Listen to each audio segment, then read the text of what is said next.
today we'll talk about how can you manage Spotlight on your Shopify app. We'll go to figure out the solution or know how you can do that on your app. So all you have to do,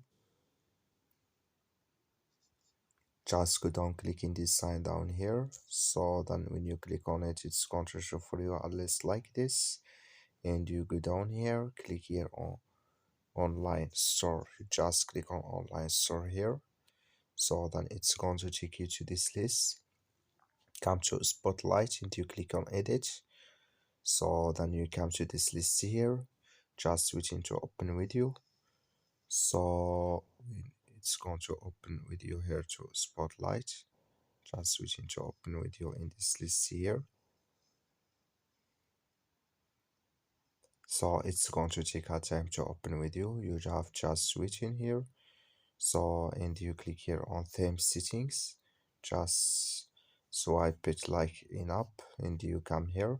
Then here you're selecting image for your logo. And here desktop logo with it here. And here choose colors. That's all you have to do. And here if you want to add the you brand's information here to headline here or description here in this list. So here can you follow this here if you want to add social media. That's all you have to do. Thank you for watching. Don't forget to support us by liking, subscribe.